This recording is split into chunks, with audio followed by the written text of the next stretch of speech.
Guten Tag alle. Heute wollte ich kurz über wer, wen, wem und wessen sprechen.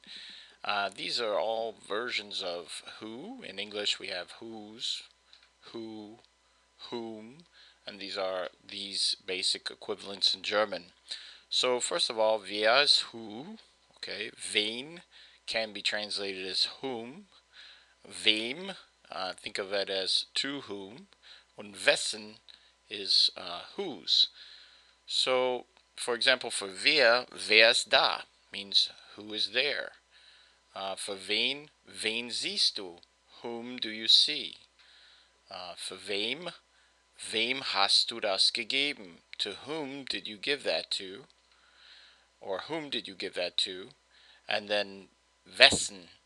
Wessen Bleistift ist das? Whose pencil is that?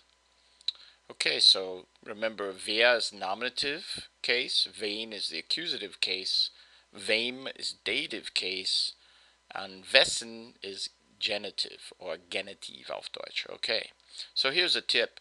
If you're having trouble, try restating questions as statements and inserting the correct pronoun. This may help you to determine the case of a noun and therefore whether to use wer, wen, wem, or wessen when you're forming a question. For example, wer ist dein Vater? So let's replace wer with and we see when we do that is acting as the subject of the sentence. So we want to use wer because that is the nominative form of the question. Who is your father? He is my father. It replaces. So wen, let's say du siehst ihn.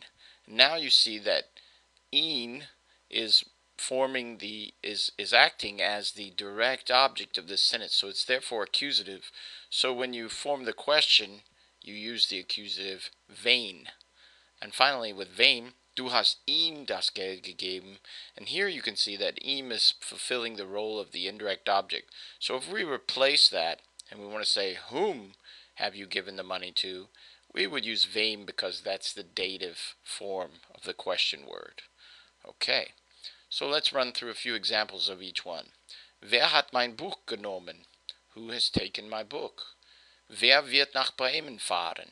Who will drive or ride to Bremen? Wer ist dein Freund? Who is your friend? Wer hat das gesagt? Who has said that? And you'll notice in each of these examples that wer is basically acting as the subject of the sentence. If we took who out, or wer of the German, and replaced it with or in the English with he, we would see that it's acting clearly as the subject. Okay, wen. Wen wirst du besuchen? Means whom will you visit? Wen kannst du sehen? Whom can you see? Wen liebst du? Whom do you love? Wen magst du? Whom do you like? So in each of these examples, wer, or wen in this case, is acting as the direct object of the sentence. Wem? Wem hast du dein Buch gegeben? This is like saying, in English we'd really say, whom have you given your book to? I'm emphasizing it with to whom here, but it means it's the indirect object role. Wem gehört das? Whom does that belong to? Wem hast du geholfen? Whom have you helped? Wem wirst du deine Eintrittskarte geben? Whom will you give your ticket to, your entrance ticket? So for gehören and helfen, these two verbs are dative verbs, and so that's why they're using wem. You have to be aware that in German there are dative verbs, and when you form the question with them, you'll have to use wem. And for a more complete listing of them, you can look at our video on dative verbs.